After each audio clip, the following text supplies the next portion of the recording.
Alhamdulillah, puji syukur kita haturkan kehadirat Allah Subhanahu wa Ta'ala. Di kesempatan malam hari ini kita bisa belajar bersama, dan insya Allah yang akan kita bahas adalah adab seputar sahur dan berbuka. Sehingga semoga kajian kita di kesempatan kali ini bisa menjadi bekal bagi kita untuk bisa lebih maksimal dalam melaksanakan sunnah seputar puasa, terutama di posisi ketika kita sedang sahur dan di posisi ketika kita sedang berbuka. Bapak Ibu yang dimuliakan Allah Subhanahu wa Ta'ala. Seperti yang kita pahami bahwa inti dari puasa memang ada di bagian tengahnya, yaitu meninggalkan semua pembatal puasa dari Recording in mulai subuh progress. sampai maghrib. Dan adab yang sangat ditekankan bagi kita ketika berpuasa adalah adab di saat kita sedang berpuasa, mulai dari subuh sampai maghrib. Seperti diantaranya adalah memperbanyak amal saleh, menyibukkan diri dengan melakukan berbagai macam ketaatan dan ibadah, termasuk berusaha semaksimal mungkin untuk menghindari semua potensi maksiat. Sehingga pada saat kita berpuasa, maka kita dianjurkan untuk banyak diam, lebih banyak di rumah daripada melakukan berbagai macam aktivitas. Karena itu, dulu para ulama ketika masuk bulan Ramadan, mereka menjadi orang yang sangat berwibawa. Berwibawa disebabkan karena mereka orang yang semangat dalam meninggalkan maksiat. Dan seorang hamba Allah, seorang manusia, akan menjadi orang yang semakin berwibawa pada saat dia meninggalkan maksiat. Kalau kita ingin menjadi orang yang berwibawa yang sejati, berwibawa bukan karena status sosial, berwibawa bukan karena banyaknya materi, berwibawa bukan karena posisi, tapi berwibawa yang sejati. Bentuknya adalah dengan banyak meninggalkan maksiat, dengan banyak meninggalkan apa yang diharamkan oleh Allah Subhanahu wa Ta'ala. Karena itulah Allah Subhanahu wa Ta'ala menyebut hanya para ulama mereka yang bisa takut kepada Allah, sebagaimana dalam firman-Nya, innama yakhsyallaha min ibadihil ulama'u. Sesungguhnya yang memiliki rasa takut kepada Allah adalah di antara para hambanya adalah para ulama. Sebab orang yang dia berilmu tentang Allah, memahami tentang keagungan Allah, dia akan semakin takut kepada Allah, semakin bertakwa kepada Allah Subhanahu wa Ta'ala. Dan itu akan membuat seseorang semakin berwibawa. Kemudian di samping itu, ada beberapa adab yang perlu kita perhatikan agar menghiasi ibadah puasa kita selama bulan Ramadan maupun di luar bulan Ramadan. Yaitu adab ketika kita berbuka dan adab ketika kita sahur. Dan insya Allah di kesempatan kali ini kita akan membahas dua adab ini, adab ketika berbuka dan adab ketika sahur. Terlebih dahulu yang akan kita bahas adalah adab ketika sahur. Bapak Ibu yang dimuliakan Allah Subhanahu wa Ta'ala.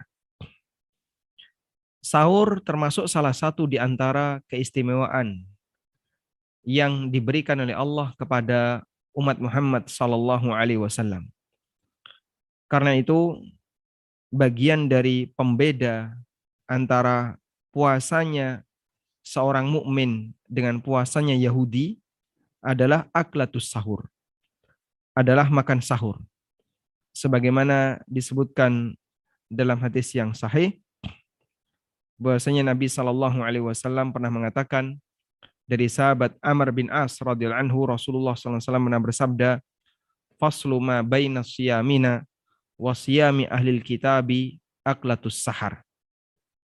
Pembeda antara puasa kita dengan puasanya ahli kitab adalah makan sahur.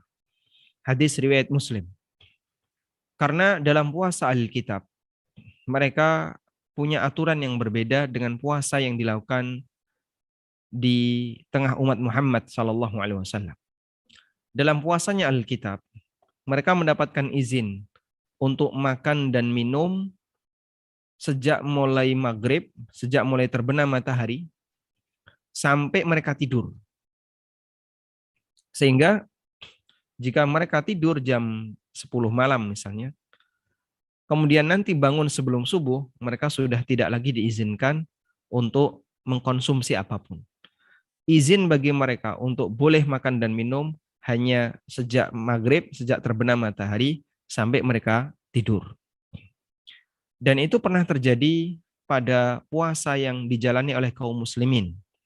Di awal-awal puasa Ramadan diwajibkan. Sampai akhirnya terjadi satu peristiwa di mana ada seorang sahabat yang berpuasa, kemudian begitu masuk waktu maghrib, dia tanya sama istrinya, ada nggak sesuatu yang bisa saya gunakan untuk berbuka? Apakah ada makanan? Istrinya mengatakan, tidak ada, tapi coba saya carikan. Akhirnya istrinya keluar rumah untuk mencarikan makanan bagi suaminya yang mau berbuka puasa. Karena cukup lama mencari, suaminya ini sudah capek bekerja. Ya, siang harinya dia bekerja, dia sebagai seorang petani di Madinah. Begitu pulang, sang istri ini menjumpai suaminya sudah tidur. Maka sang istri yang sedang membawa makanan menjumpai suaminya dalam posisi sedang tidur, beliau mengatakan, ya sudah, kesempatanmu hilang. Kamu sudah tidak boleh lagi untuk makan dan minum. Akhirnya datang waktu subuh, lalu sahabat ini sholat berjamaah sebagaimana sahabat yang lain, dan beliau melanjutkan puasanya. Kemudian dia berpuasa dalam kondisi tanpa berbuka, tanpa sahur. Sampai akhirnya dia pingsan di siang hari. Peristiwa itu pun sampai kepada Nabi SAW, hingga kemudian Allah Subhanahu wa Ta'ala menurunkan firman-Nya, ya, wa kulu washrabu hatta yatabayyana lakumul khaytul abyadu minal khaytil aswad. Silahkan makan dan minum sampai jelas bagi kalian adanya perbedaan antara benang hitam di atas, antara benang putih di atas benang hitam. Ketika turun ayat ini, berarti mereka diizinkan untuk makan dan minum sampai jelas bagi mereka benang putih di atas benang hitam. Ada salah satu sahabat yang memaknai ayat ini dengan cara dia mengikatkan benang putih, dia mengikatkan dua benang, yang satu putih, yang satu hitam, ditaruh di kakinya. Benang putih diikat di kakinya, benang hitam diikat di kakinya. Lalu dia makan. Dia minum, dia mengkonsumsi makanan, dia sahur. Sambil melihat ke arah benang itu. Jika kelihatan jelas bedanya, baru berhenti makan. Jika tidak kelihatan jelas perbedaannya, dia terus makan. Sampai akhirnya ditanyakan kepada Nabi SAW. Ditanyakan kepada Nabi SAW, dan beliau mengatakan, Inna wisadataka idzan la'arid. Kalau seperti ini caranya, berarti bantalmu luas sekali. Ya. Karena benang hitam dan putih itu dijadikan sebagai acuan perbedaannya, dan dia sambil makan minum, sambil bersantai, padahal bukan itu maksudnya adalah terbit fajar. Lalu turun ayat lanjutannya, wa kulu washrabu hatta yatabayyana lakumul khaytul abyadu minal khaytil aswadi minal fajr. Silahkan makan dan minum sampai jelas bagi kalian benang putih di atas benang hitam, yaitu terbitnya fajar. Maka sejak saat itu kaum muslimin mereka punya kegiatan makan sahur, dan itu merupakan pembeda antara puasa mereka dengan puasanya ahli kitab. Kemudian jamaah dimulakan Allah Subhanahu wa taala tentang sahur. Tulisan sahur bisa dikasih harokat dhamma sehingga dibaca as-suhur. Bisa dikasih harokat fathah sehingga dibaca as-sahur. Kalau dibaca dengan harokat dhamma as-suhur, maka artinya adalah aklu ta'amis sahar. Kegiatan mengkonsumsi makanan sahur. Tapi kalau dibaca dengan fathah as-sahur, artinya adalah ta'amus sahar wa syarabuhu. Hidangan makanan dan minuman untuk sahur. Karena dalam bahasa Arab, dua kata ini hanya berbeda harokat depan dan belakangnya, itu bisa memiliki arti yang berbeda. Baik. Boleh dijadikan co-host yang resen. Seperti kata wudu dan wadu. Kalau kita sebut dengan kata wudu, wawunya di dhamma, artinya adalah kegiatan berwudu. Tapi kalau kita sebut dengan wadu, wawunya di fathah, artinya adalah air yang dipakai untuk wudu. Demikian pula ada tuhur, ada tohur. Kalau kita ada at-tuhur, ada al-wudu, ada as-sahur. Kalau dikasih harokat dhamma, at-tuhur artinya kegiatan bersuci. Kalau dikasih harokat fathah, at-tahur artinya media untuk bersuci. Kalau dikasih harokat dhamma, al-wudu artinya kegiatan berwudu. Kalau dikasih harokat fathah, al-wadu artinya air wudu. Sahur juga sama. Kalau Anda membaca dengan as-suhur artinya kegiatan sahur. Tapi kalau Anda baca dengan as-sahur artinya makanan sahur. Baik. Ada dalam bahasa Arab beda harokat artinya jauh berbeda. Kembali kita jelaskan tentang makna sahur.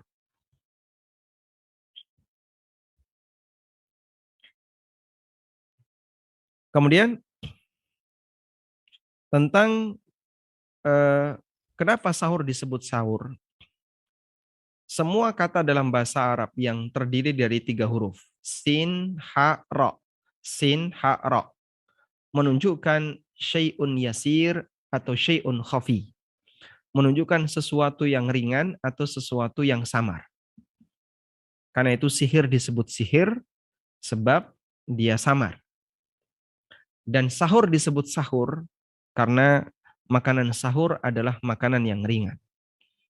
Karena itu disebut sebagai waktu untuk sahur, al-ashar, sebab di waktu ini orang mengkonsumsi makanan namun ringan hanya untuk sebatas hanya untuk sebatas makanan syarat atau istilahnya ya yang penting pokoknya mengkonsumsi sesuatu sebelum dia menjalani puasa. Selanjutnya tentang hukum sahur. Hukum sahur, hukumnya anjuran. Bagi orang yang hendak berpuasa, dianjurkan untuk sahur. Dan dalil tentang anjuran sahur, ini disebutkan dalam hadis, baik perbuatan Nabi SAW maupun perintah Rasulullah SAW. Di antara hadis yang menunjukkan itu adalah hadis dari Anas bin Malik radhiyallahu anhu yang diriwayatkan oleh Bukhari Muslim. Rasulullah sallallahu alaihi wasallam bersabda, "Tasahharu fa inna fis sahuri barakat. Tasahharu fa inna fis sahuri barakatan." Lakukanlah sahur karena sesungguhnya dalam kegiatan makan sahur itu ada keberkahan. Hadis riwayat Bukhari Muslim. Dan terbukti keberkahan itu. Teman-teman para dokter tentu bisa lebih memahami hal ini. Saya kadang membandingkan suasana fisik saya sendiri. Dalam kondisi tidak berpuasa, setelah subuh kita minum misalnya. Lalu nggak makan dan minum, kajian pagi setelah subuh, kemudian kajian waktu duha, sampai makan itu telat hingga sarapan itu telat hingga jam 10 waktu duha. Itu rasanya sudah lapar banget.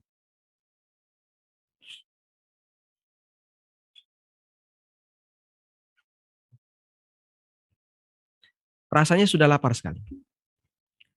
Nggak makan, hanya minum saja setelah subuh, nggak makan, sampai jam 10, rasanya sudah lapar. Kadang perut itu sudah kerucuk-kerucuk, sudah bunyi. Jam 11, rasanya sudah gemeteran.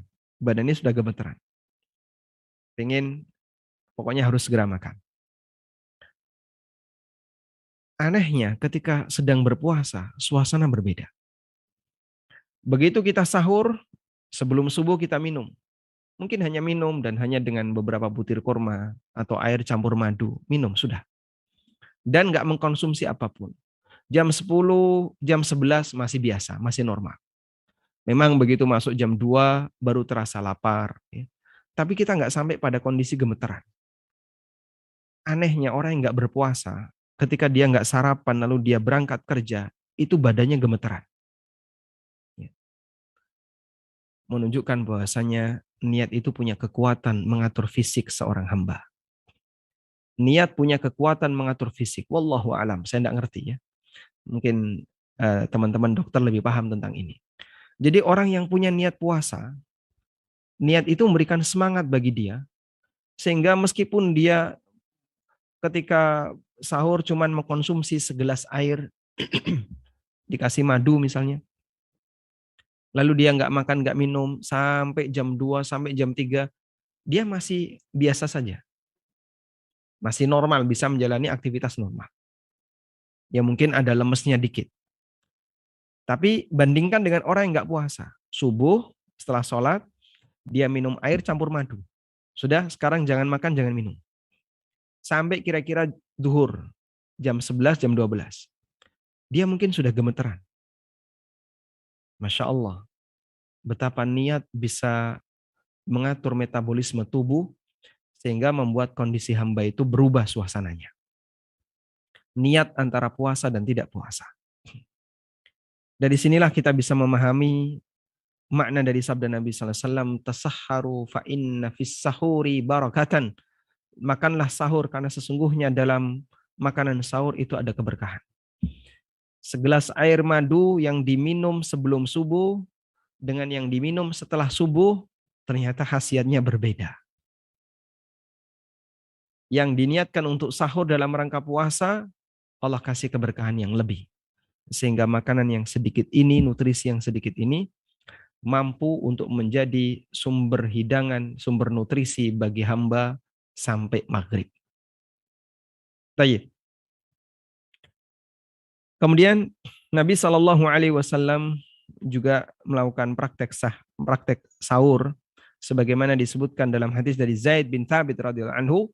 Beliau bercerita, annahum tasahharu ma'an Nabi sallallahu alaihi wasallam, thumma qamu ila shalah. Bahwasanya para sahabat pernah sahur bersama Nabi sallallahu alaihi wasallam, kemudian mereka bareng-bareng melaksanakan sholat. Selanjutnya kita akan membaca tentang keutamaan sahur. Ada beberapa keutamaan sahur, dan keutamaan yang paling menonjol ketika sahur adalah keberkahan. Sebagaimana yang tadi disampaikan Nabi SAW, tasahharu fa inna fis sahuri barakatan. Lakukanlah sahur karena dalam hidangan sahur itu ada keberkahan. Ibnu Daqiqil Aid, salah seorang ulama madhab Syafi'iyah yang hidup sezaman dengan Syekhul Islam Ibnu Taimiyah, beliau pernah mengatakan, al-barakatu muhtamilatun li an tudafa ila kulli wahidin minal fi'l. Ay al-akl wal mutasahhar bihi, ay ta'am ma'an. Keberkahan di sini bisa bentuknya keberkahan pada perbuatan, bisa juga bentuknya keberkahan pada makanan. Nabi SAW mengatakan, lakukanlah sahur, karena sesungguhnya dalam sahur itu ada keberkahan. Kata Ibnu Daqiqil Aid, bisa maknanya keberkahan pada amalnya, dan juga bisa maknanya keberkahan pada makanannya. Keberkahan pada amalnya, maka yang terjadi adalah ketika orang itu sahur, dia mendapatkan pahala. Dan pahala itu bagian dari keberkahan. Sehingga sholat itu berkah nggak Pak? Berkah. Dari mana sisi berkahnya? Anda sholat dapat pahala enggak? Insya Allah kalau diterima dapat. Itulah keberkahan yang luar biasa. Pahala adalah keberkahan puncak yang didapatkan oleh seorang mukmin, karena dia akan jadikan itu sebagai bekal ketika menghadap Allah di akhirat. Kemudian yang kedua adalah keberkahan di posisi makanannya. Sehingga itu makanan meskipun sedikit bisa menjadi sumber nutrisi bagi muslim ketika dia sahur sampai berbuka. Meskipun bisa jadi berbeda-beda waktu puasanya. Di daerah yang siangnya jauh lebih lama, Masya Allah, ternyata cukup dengan nutrisi itu untuk bekal dia dari mulai maghrib sampai sampai dari mulai subuh sampai maghrib.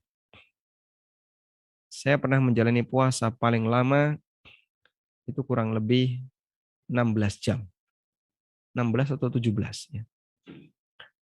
Karena pesawat berangkat waktu sore setelah asar ketika Ramadan, kemudian ke arah Madinah ketika umroh, sehingga lama sekali nggak malam-malam gitu ya. Ya, kita ke arah barat, sejalur dengan matahari. Sampai sempat saya ngusulkan, mau coba ngetan dulu gitu ya, ke timur dulu, dan nanti kalau sudah tenggelam mataharinya baru balik ngulon kan. Ya enggak boleh ya, secara aturan di penerbangan. Sehingga lama sekali nggak berbuka-buka. Ada sebagian jamaah umroh yang pakai waktu ketika di Jawa. Bukannya jam berapa? Jam 6 ini sudah jam 6 nih berbuka makan dia. Padahal masih terang benderang kelihatan mataharinya. Tapi kan dia bilang ini sudah jam 6, ya, jadi harus berbuka. La haula wala quwata illa billah. Dia batalkan puasanya tanpa alasan.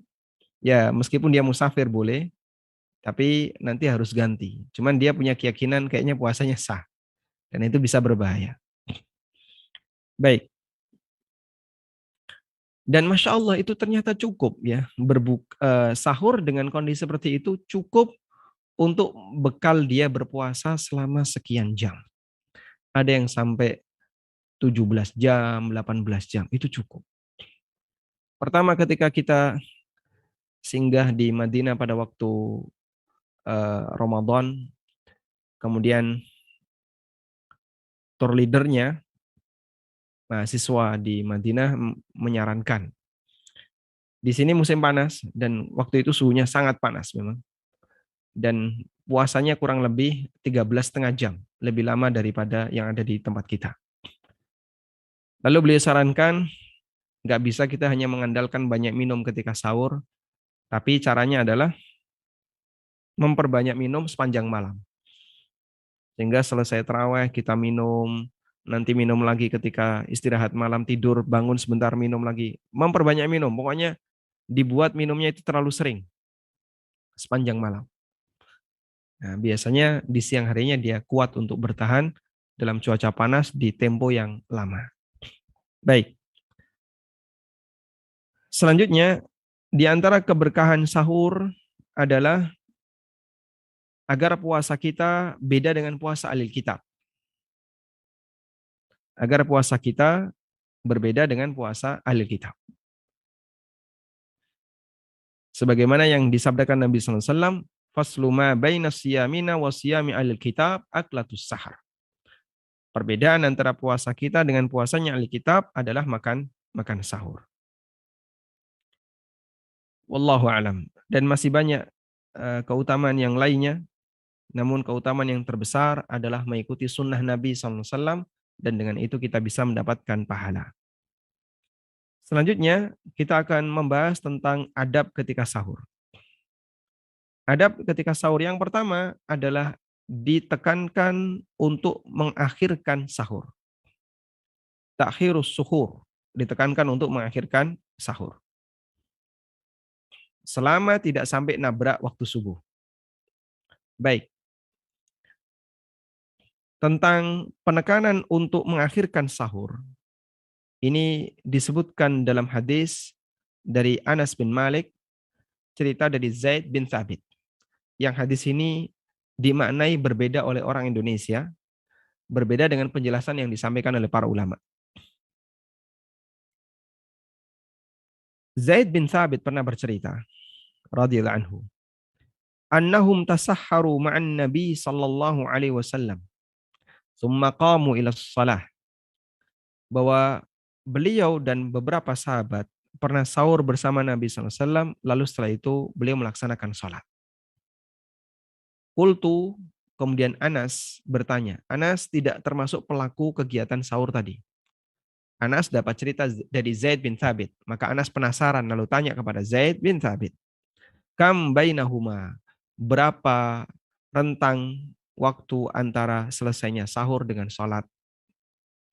Qala, kata Zaid bin Thabit, qadru khamsina ayat. Kurang lebih 50 ayat. Baik, apa yang dimaksud jarak 50 ayat di sini? Masyarakat Indonesia memahami bahwa jarak 50 ayat di sini adalah selesai sahur sampai adzan subuh. Selesai sahur sampai adzan subuh. Itu pemahaman masyarakat Indonesia.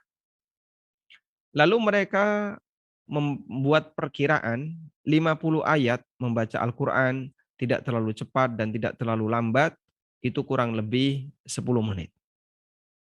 Akhirnya jarak setelah sahur sampai subuh di rentang 10 menit itu diisi dengan murotal yang dikeraskan di masjid-masjid. Tapi kalau murotalnya tergantung koriknya ya. Kalau syashudas ya bisa lebih dari 50.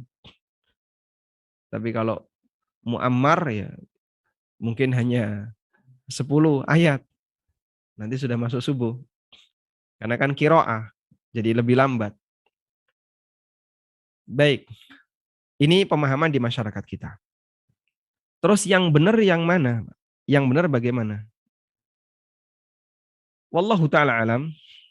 Disebutkan dalam riwayat yang lain di Sahih Bukhari. Bahwa ketika Zaid bin Thabit bercerita kepada Anas. Lalu Anas ditanya. Qila li Anas. Kam kana baina faraghihima min suhurihima wa dukhulihima fis shalah. Berapa jarak antara selesai sahur dengan dimulainya salat? Wa dukhulihima fis shalah, dengan dimulainya salat. Qala qadru ma yaqra'ur rajulu khamsina ayatan. Lalu Anas mengatakan, ya kurang lebih orang cukup untuk membaca 50 ayat. Sehingga yang dimaksud keterangan Zaid bin Thabit bahwa selesai sahur sampai Nabi sallallahu alaihi wasallam melaksanakan sholat di situ adalah jarak antara selesai sahur sampai iqamah, bukan sampai azan.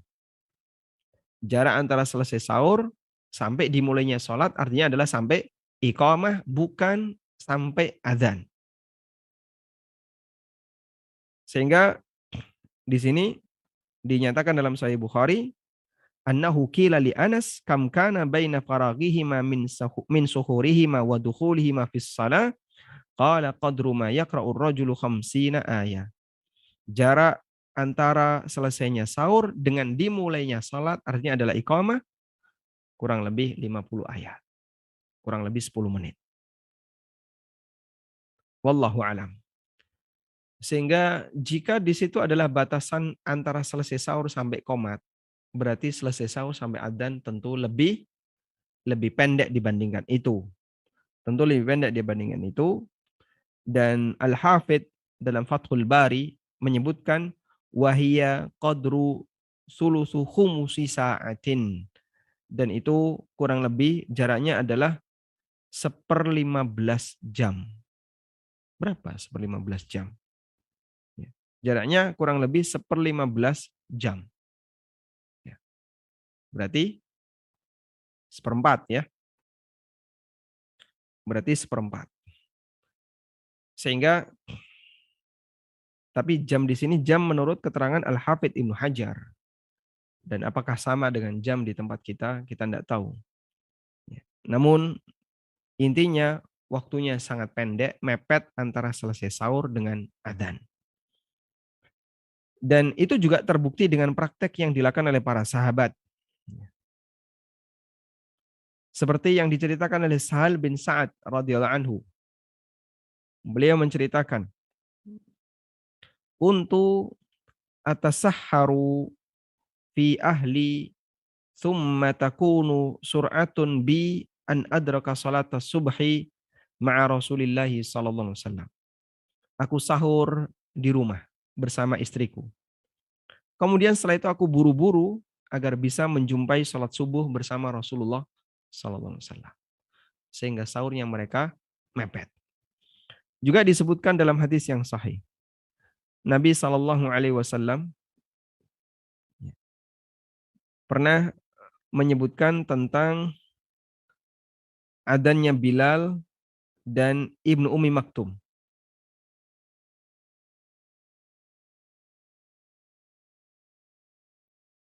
Rasulullah Shallallahu Alaihi Wasallam pernah mengatakan dalam hadis tentang adanya Bilal dan Ummi Maktum. Kata Nabi Sallallahu Alaihi Wasallam, Inna Bilalan yu'adzinu bilail. Sesungguhnya Bilal itu adzan di waktu malam. Bilal itu adzan di waktu malam. Artinya sebelum masuk subuh. Fakulu washrabu, maka silahkan kalian makan dan minum. Artinya silahkan sahur. Hatta yunadiya Ibnu Ummi Maktum, sampai Ibnu Ummi Maktum beradzan. Dan Ibnu Ummi Maktum ini wa kana rajulan a'ma, Ibnu Ummi Maktum ini buta, la yunadi hatta yuqala lahu asbahta asbahta. Ibnu Ummi Maktum ini buta dan dia tidak adzan sampai ada orang yang memberikan informasi kepada beliau, ini sudah masuk waktu subuh, sudah masuk waktu subuh. Hadisnya riwayat Bukhari Muslim.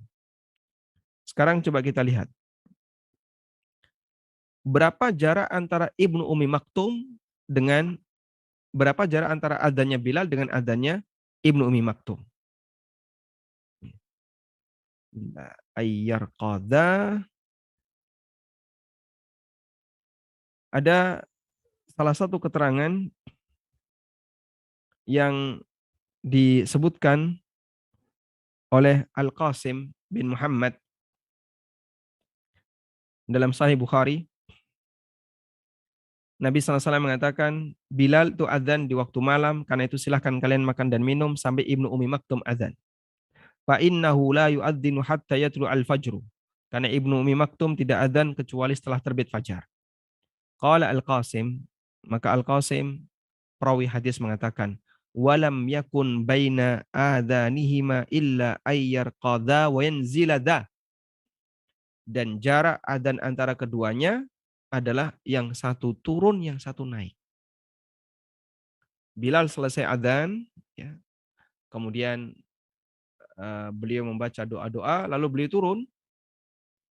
Setelah itu nggak berselang lama, masuk waktu subuh, Ibnu Ummi Maktum diberitahu, sudah subuh, sudah subuh. Lalu beliau naik. Kemudian beliau adzan subuh. Illa ayyar qadha wa yanzilu dha. Sehingga jaraknya sangat pendek. Wallahu ta'ala alam. Ini menunjukkan bahwa Rasulullah Sallallahu Alaihi Wasallam membolehkan mereka untuk makan dan minum sampai betul-betul terbit fajar. Kemudian disebutkan dalam sebuah riwayat bahwa Ibnu Umar radhiyallahu anhu pernah mengambil Zam-Zam. Dan dulu sumur Zam-Zam itu harus turun. Harus turun, lalu bisa mengambil air di bawah di sumur Zam-Zam. Baik. Kemudian beliau mau sahur dengan menggunakan air Zam-Zam. Maka beliau tanya kepada orang yang berada di luar. Ada dua orang di situ. Ada dua orang yang berada di luar. Sudah terbit fajar belum? Yang satu bilang sudah. Yang satu bilang belum. Ibnu Umar minum. Ada dua orang di luar sumur, sehingga dia bisa lihat ke arah langit. Ibnu Umar tanya, sudah terbit fajar belum? Yang satu bilang sudah, yang satu bilang apa? Belum. Nah, karena dua ini masih berbeda pendapat, berarti statusnya masih meragukan. Ketika di posisi meragukan ini, Ibnu Umar minum. Dan itu mengamalkan firman Allah Ta'ala, wa kulu washrabu hatta yatabayyana lakumul khaytul abyadu minal khaytil aswad minal fajar. Silahkan makan dan minum sampai jelas bagi kalian telah terbit waktu fajar. Sehingga man syakka fihi, bagi siapa yang masih ragu apakah sudah terbit fajar ataukah belum, dia masih diperbolehkan untuk makan dan minum. Wallahu alam. Baik, selanjutnya bagian dari adab sahur adalah mengkonsumsi makanan yang dianjurkan ketika sahur. Dan Tidak ada hadis khusus yang menyebutkan makanan tertentu yang dianjurkan ketika sahur selain hadis dari Abu Hurairah radhiyallahu anhu yang kami jumpai, di mana Nabi Shallallahu Alaihi Wasallam menyebutkan ni'ma sahuril mu'min at-tamru. Ni'ma sahuril mu'min at-tamru. Sebaik-baik sahurnya seorang mukmin adalah kurma. Hadis riwayat Abu Dawud, Ibnu Hibban, Al-Baihaqi dalam Sunan Al-Kubra dan dinilai sahih oleh Ibnul Mulakkin dan juga Syekh Albani rahimahumullahul jami'. Tayyib. Kemudian dianjurkan ketika sahur orang itu memperbanyak berdoa. Memohon kepada Allah Ta'ala. Semua yang diharapkan silahkan diutarakan. Karena termasuk di antara waktu yang mustajab untuk berdoa. Sehingga Allah Subhanahu wa Ta'ala tekankan ketika sahur untuk banyak berdoa. Salah satu di antara karakter orang yang baik adalah wal mustaghfirina bil ashar. Orang yang banyak beristighfar di waktu sahur. Maka jangan habiskan waktu sahur hanya untuk makan minum saja, hanya untuk kegiatan yang sifatnya memuaskan kita dengan mengkonsumsi makanan dan minuman. Jangan lupa gunakan sebagian waktu kita untuk beristighfar, berdoa kepada Allah Ta'ala. Dan cara yang bisa kita lakukan adalah Anda bisa memperbanyak berdoa sebelum makan dimulai, misalnya jam 3 atau kalau subuhnya di Jogja 4:30, ya, berarti jam 4 memperbanyak berdoa. Kemudian setelah itu makan sahur. Wallahu alam. Walhamdulillahi rabbil alamin.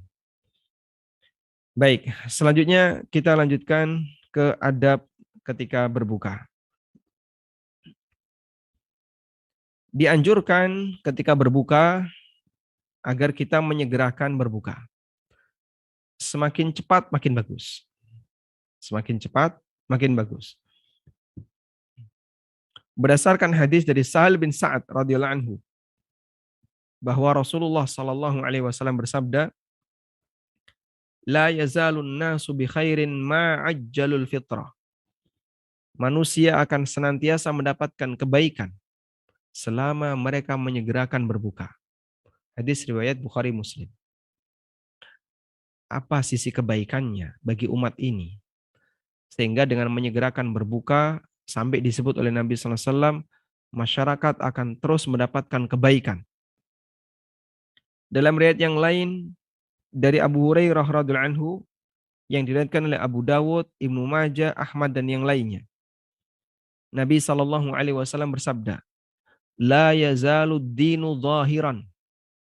Agama ini akan senantiasa berada di permukaan, dominan, dipahami oleh masyarakat dengan baik, zahir di permukaan. Sehingga kebenaran itu nampak di permukaan. Ma'ajjalan nasul fitrah.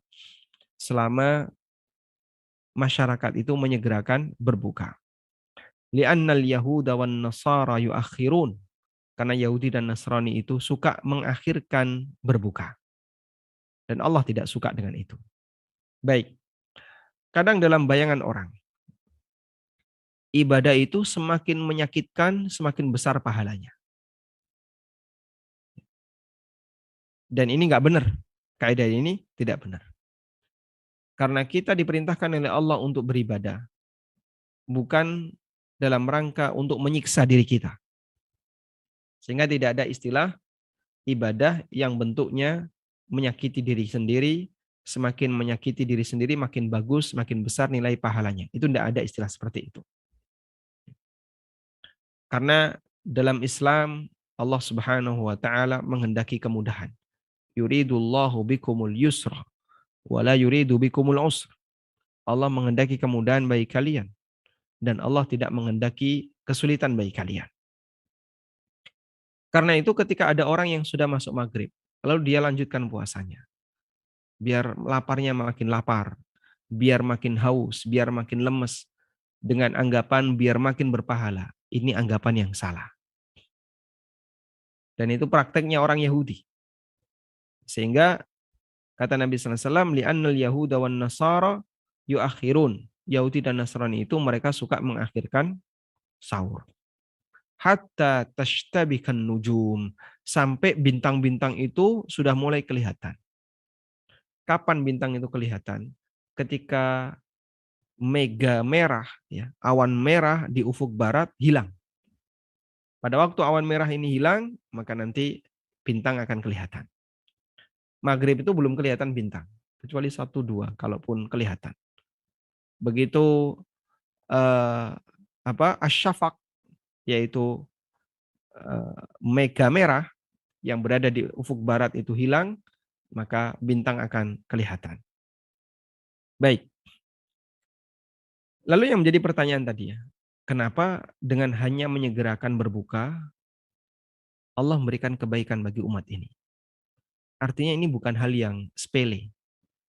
Ini bukan hal yang biasa. Tapi ini sesuatu yang luar biasa. Di mana Nabi SAW menyebut sebagai salah satu sebab manusia selalu mendapatkan kebaikan. Berarti dia faktor yang besar bagi kebaikan umat. Kenapa kok bisa demikian? Jawabannya apa? Karena tepat waktu ketika berbuka, berarti orang itu disiplin dalam melaksanakan ibadah. Berarti orang itu disiplin dalam melaksanakan ketaatan. Waktunya puasa, puasa, tepat waktu. Waktunya berbuka, berbuka, tepat waktu. Sehingga ketepatan waktu ini menunjukkan semangat disiplin yang dimiliki oleh umat Muhammad SAW ketika menjalankan ibadah. Itulah ketepatan waktu. Dia nggak molor-molor, dia nggak menunda-nunda, tapi tepat waktu. Di sebagian perusahaan, terkadang mereka menetapkan prinsip disiplin semacam ini. Pokoknya datang tepat waktu, pulang juga harus tepat waktu. Nggak boleh ada tambahan. Sehingga nggak boleh ada alasan pengen lembur dan sebagainya. Nggak boleh. Pokoknya begitu jam 5 tutup, tutup. Kantor akan ditutup. Mungkin kantor ingin mengurangi segala resiko. Misalnya resiko kebutuhan energi, karena masih ada karyawan di situ. Termasuk juga resiko satpam harus jaga lebih lama, dan seterusnya. Resiko keamanan. Akhirnya ditetapkan pokoknya jam 5 tutup, tutup. Begitu sudah tutup, nggak boleh lagi ada yang di kantor. Itu salah satu contoh di mana dalam muamalah manusia, terkadang ada orang yang menghendaki disiplin selesai. Sebagaimana ada disiplin mulai. Baik. Sehingga dianjurkan ketika berbuka agar disegerakan waktu berbuka. Semakin tepat waktu, semakin bagus. Kemudian, ketika berbuka, apa yang harus diucapkan, apa yang harus dibaca? Para ulama mengatakan doa yang berkaitan dengan berbuka itu ada 4.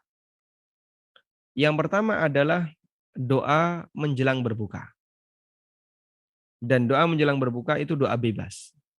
Silahkan berdoa apapun, memohon apapun, karena salah satu di antara doa yang mustajab adalah doanya orang yang berpuasa ketika berbuka. Dalam hadis, Nabi SAW menyebutkan, Lissaimi da'watun inda fitrihi. Bagi orang yang berpuasa punya doa yang mustajab, ya. Inda fitrihi, ketika berbuka.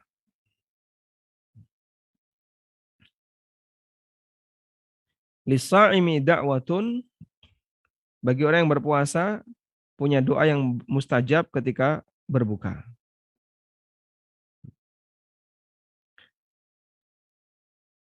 Ada hadis yang diriwayatkan oleh Tirmidzi dari sahabat Abu Hurairah radhiyallahu anhu, Nabi SAW bersabda, "Thalathun la turaddu da'watuhum." 3 orang yang doanya tidak akan ditolak. Al-imamul adil, seorang imam yang adil. Was-shaim hina yuftir, dan orang yang berpuasa ketika berbuka. Apa yang dimaksud berdoa ketika berbuka? Ada keterangan Ibnu Utsaimin rahimahullah, Lis-shaim da'watun mustajabah 'inda fitrihi. Orang yang berpuasa punya kesempatan doa yang mustajab saat berbuka. Mata yakunu mahallu hadhihi da'wah. Kapan doa ini diucapkan? Kata beliau, qablal fitri.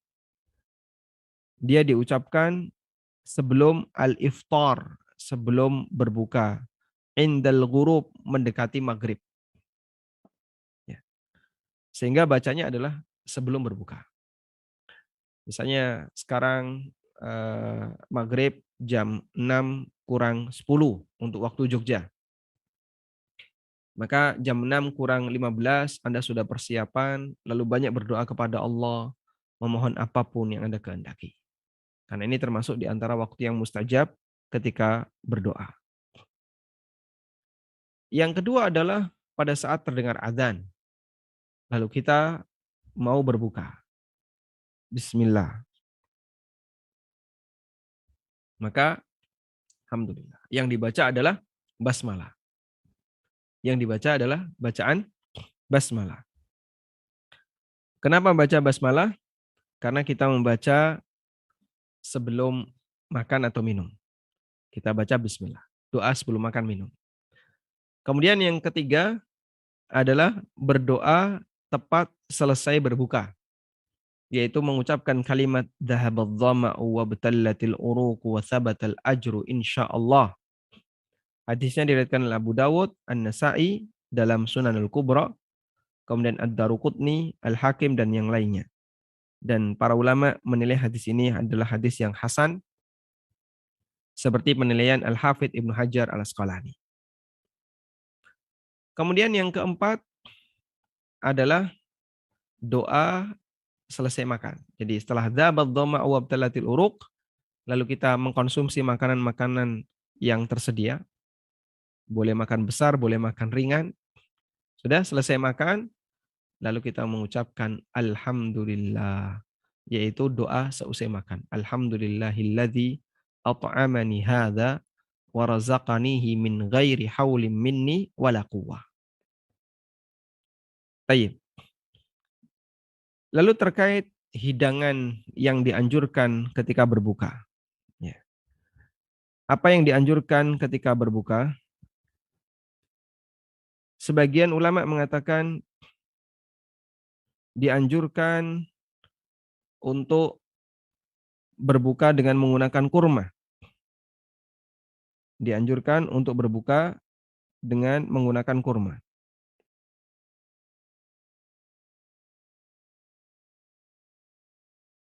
Berdasarkan hadis yang diriwayatkan oleh Abu Dawud, At-Tirmidzi dari sahabat Anas bin Malik radhiyallahu anhu. Kana Rasulullah sallallahu alaihi wasallam yuftiru ala rutabatin qabla an yusalliya.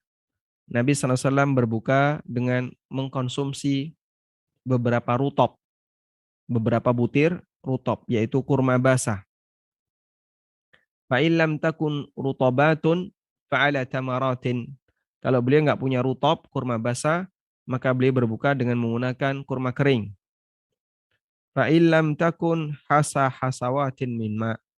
Kalau beliau tidak menjumpai kurma kering, maka beliau hanya minum air. Hasawatin min ma. Minum beberapa teguk air. Tayyib.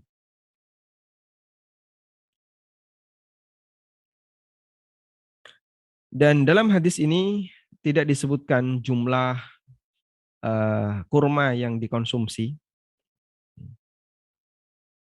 Sehingga bagi seorang muslim ketika berbuka dan dia menggunakan rutop maupun menggunakan tamar, hukumnya diperbolehkan. Tanpa harus bilangan tertentu. Wallahu alam. Di sini ada keterangan Imam Ibnu Utsaimin, laisa biwajibin bal wala sunnah ayyuftiral insan ala witrin. Bukan kewajiban dan bukan pula satu yang sunnah seseorang berbuka dengan bilangan ganjil. Mau 3, 5, 7 maupun 9. Tidak ada riwayat yang menyebutkan tentang itu. Tidak dijumpai riwayat yang menyebutkan tentang itu. Sehingga Nabi SAW hanya mengkonsumsi beberapa butir kurma, tanpa disebutkan berapa jumlahnya. Wallahu alam. Tayyib. Selanjutnya, dalam iftar, setelah kita berbuka, kemudian membaca doa selesai makan. Dan dianjurkan agar makanan yang dikonsumsi adalah makanan yang ringan, tidak terlalu berat. Karena nantinya orang ini akan dianjurkan untuk segera melaksanakan sholat maghrib. Sebagaimana keterangan Ibnu Qayyim, wa fi fitrin Nabi sallallahu alaihi wasallam minas saumi ala rutab au ala tamr. Nabi sallallahu alaihi wasallam berbuka puasa dengan menggunakan rutab atau menggunakan tamar, kurma basah atau kurma kering, awil ma atau air. Tadbirun latifun jiddan. Di situ ada sebuah pola makan yang luar biasa. Fa inna shauma yukhallil ma'ida minal ghidha. Karena ketika orang itu puasa, maka dia mengkosongkan lambungnya dari makanan. Fala tajidul kabidu fiha ma tadibuhu wa tursiluhu ilal quwa wal a'dha wal hulwu asra'u syai'in wusulan ilal kabid. Maka di saat itu posisi liver kata Ibnu Qayyim. Ibnu Qayyim termasuk ahli dalam bidang Tibbun Nabawi. Maka ketika itu posisi liver dia terkurangi, ya, terkurangi nutrisinya. Sehingga makanan apa yang paling cepat terdistribusi ke organ-organ manusia ini, kata beliau, wal hulwu asra'u syai'in wusulan ilal kabid. Makanan yang manis itu lebih cepat sampai ke liver. Wa ahabbuhu ilaiha, dan yang lebih disukai oleh liver. Wala siyama in kana rutaban, terlebih jika bentuknya adalah kurma basah. Fayashtaddu qabuluha lahu, maka sangat dibutuhkan oleh liver. Fatantafi'u bihi hiya wal quwa, sehingga badan akan sangat mendapatkan manfaat dan mendapatkan kekuatan. Ini keterangan Ibnu Qayyim.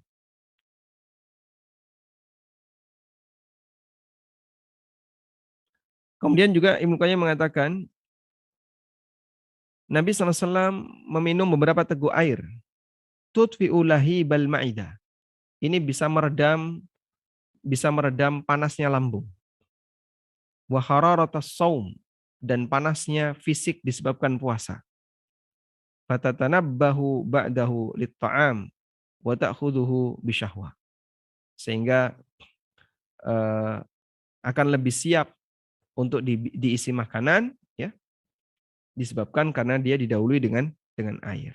Ini keterangan Ibnu Qayyim menjelaskan hikmah kenapa Nabi SAW berbuka dengan menggunakan beberapa butir kurma dan minum air.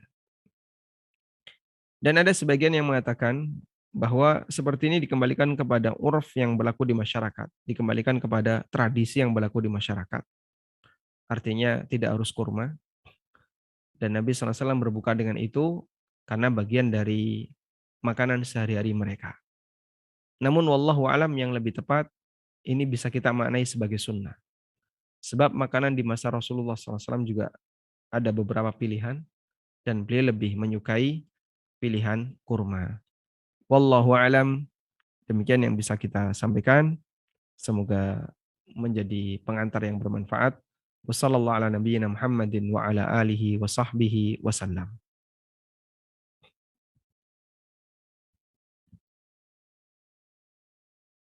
Ya, subhanallah, ini banyak sekali ini pesertanya, Ustaz, lebih dari 100. Ini room Zoom kita udah penuh saat ini, dan juga di YouTube sudah 900-an tadi terakhir saya lihat. Jazakallah khair, Ustaz, untuk presentasinya, untuk kajiannya. Selanjutnya kita akan membacakan beberapa pertanyaan yang masuk. Ini pertanyaannya juga sudah banyak. Kita pilih beberapa. Yang pertama dari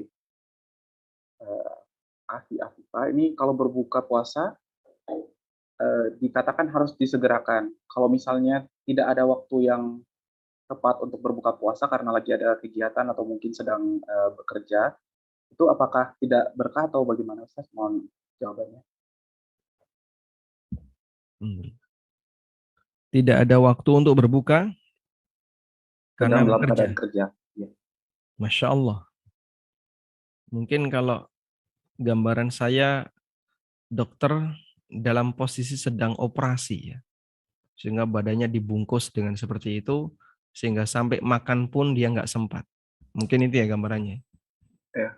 Karena saya kira kalau pekerjaan yang lain nggak sepadat itu, sampai nggak ada kesempatan untuk makan dan minum. Gitu. Kalau emang kondisinya demikian, kemudian beliau menunda untuk berbuka, karena keadaan darurat, hukumnya diperbolehkan. Jangankan sebatas menunda berbuka, andaikan dalam kondisi darurat ini menyebabkan sang dokter harus menunda pelaksanaan sholat yang wajib, hukumnya boleh. Misalnya, ini kalau saya sholat maghrib, tidak sempat. Akhirnya dijamak takhir dengan isya, sebab dalam kondisi darurat. Ya. Ini ngurusi pasien, sedang bedah. Dan butuh waktu misalnya dari mulai jam 5 sampai jam 7, 2 jam. Melakukan praktek bedah. Sehingga nggak bisa ditinggal. Ya, nanti dulu ya, tak tinggal sholat dulu. Itu kalau bongkar mesin mobil mungkin. Ini sedang bongkar manusia. Nggak bisa ditunggal.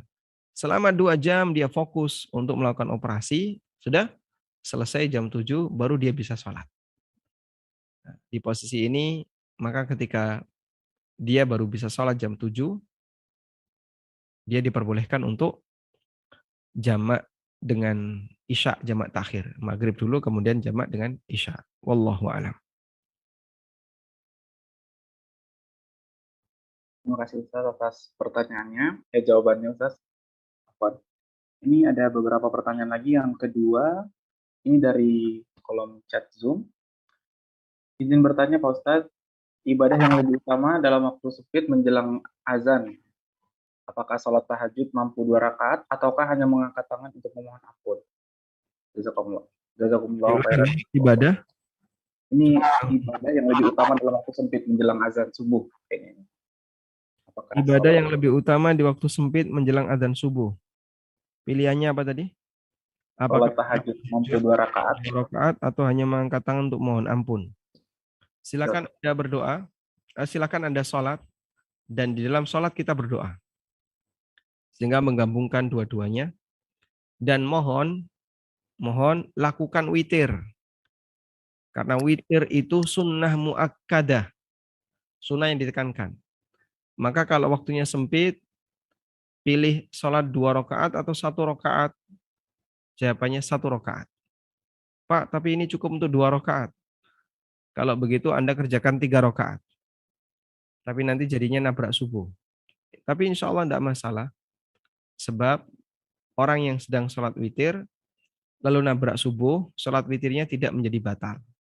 Tetap dia lanjutkan meskipun terdengar adzan subuh. Tapi kalau misalnya kita dikasih pilihan mana yang lebih afdol, silahkan kerjakan sholat witir 1 rakaat, dan nanti di tengah sholat Anda bisa berdoa, memohon kepada Allah Ta'ala, sesuai dengan apa yang Anda kehendaki, termasuk beristighfar kepada Allah Ta'ala. Wallahu a'lam.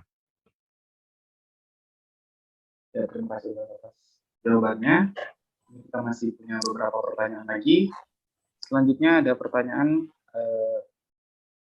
ini tentang ibu-ibu hamil dan menyusui, Ustaz. Ini ada yang bertanya tentang sebelumnya ada 2 kali Ramadan tidak puasa karena hamil dan menyusui 2 anak berturut-turut. Kata Allah sekarang masih menyusui anak 13 bulan. Bagaimana cara membayarnya utang puasa yang sempat tertunda 2 tahun berturut-turut ini, Ustaz? Mengkodenya seperti apa dan membayar fidyahnya bagaimana, Ustaz? Mohon jawabannya, Ustaz. Nah, ada 4 pendapat ulama terkait wanita yang hamil sehingga tidak berpuasa. Pendapat yang pertama, wajib qadha. Pendapat yang kedua, wajib fidyah saja. Pendapat yang ketiga, qadha plus fidyah. Pendapat yang keempat, nggak qadha, nggak fidyah. Sehingga dia gugur kewajibannya puasa, maka dia tidak wajib untuk puasa.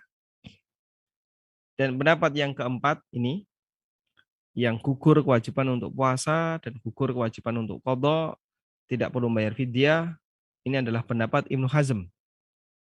Dan ulama kontemporer yang mengikuti pendapat ini, wallahu alam kalau beliau belum berubah, adalah Syekh Mustafa Al-Adawi, hafizahullah ta'ala.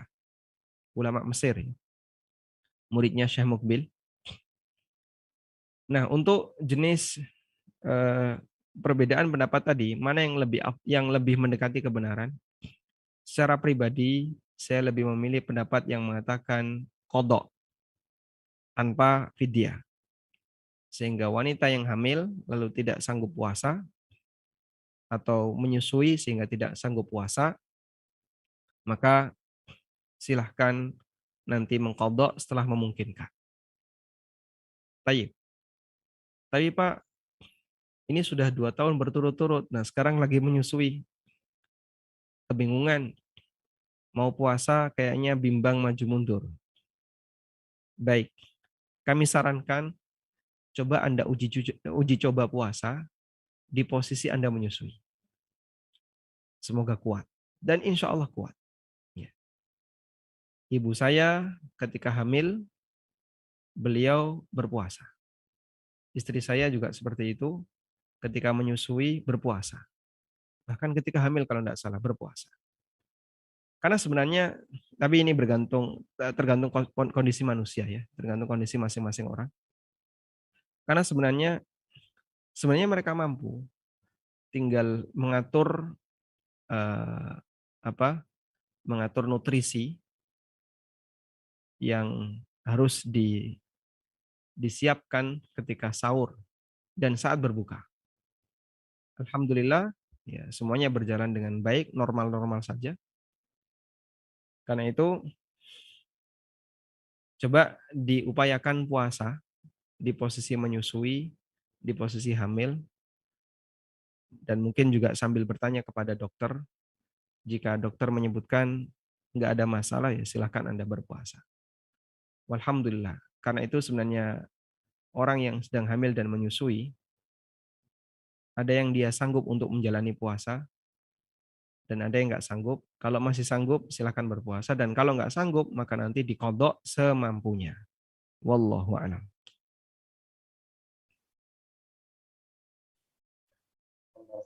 Ini masih sangat banyak pertanyaan. Kita pilih terlebih dahulu. Ini ada satu pertanyaan lagi mengenai mengakhiri sahur. Ini ada mana yang lebih afdal, apakah kita mengakhiri sahur ketika mendengar azan di sekitar rumah kita, ataukah beberapa menit sebelum azan? Begitu. Mengakhiri sahur. Mengakhiri waktu sahur. Mengakhiri waktu sahur yang lebih afdal, semakin berada di ujung subuh semakin bagus. Sehingga kalau Anda misalnya punya jam sholat yang valid ya, insya Allah ini valid. Ya. Meskipun kita nggak bisa lihat fajar ya. Orang Jogja, orang Jakarta, kalau lihat ke arah fajar, tidak mungkin bisa kelihatan dengan jelas.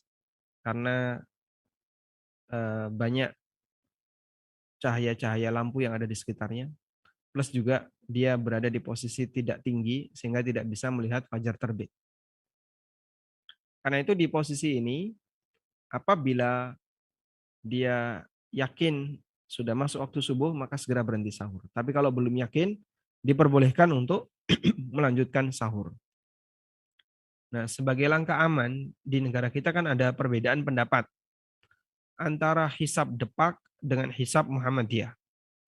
Yang paling ma'ruf ini. Selisihnya kurang lebih 8 menit. 8 menit itu cukup untuk mengkonsumsi segelas air minum, tambah kurma 3 butir cukup. Terus, mana yang lebih tepat kita jadikan sebagai acuan?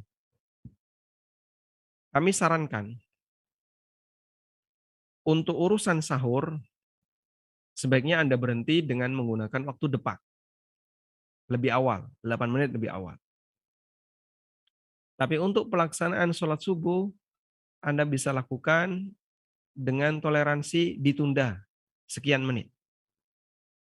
Agar yakin sholat subuhnya tidak di luar waktu. Sehingga di posisi puasa kita mengamankan puasa kita, begitu adzan misalnya jam setengah lima, jam 4, 30 menit, tepat adzan sesuai dengan jadwal depak. Maka Anda berhenti mungkin semenit atau 2 menit sebelum itu. Berhenti, udah gosok gigi, ditutup sudah, nggak makan minum lagi. Lalu terdengar adzan, Anda berhenti. Nanti ketika sholat subuhnya ditunda 8 menit berikutnya. Biar lebih aman. Wallahu a'lam. Kalau ini kita sudah ada 5 pertanyaan tadi, izin saya tambahkan satu lagi pertanyaan terakhir. Ini bagaimana cara membayar puasa zaman-zaman dahulu sebelum yang bersangkutan itu hijrah. Jadi kalau puasanya yang bertahun-tahun lalu mungkin masih bisa diingat, namun yang sebelum-sebelumnya mungkin tidak tahu pasti berapa jumlahnya. Beliau meninggalkan puasa kenapa? Di sini tidak disebutkan, sebelumnya tidak hijrah gitu, sebelumnya tidak dalam keadaan meninggalkan puasa dengan sengaja. Sengaja.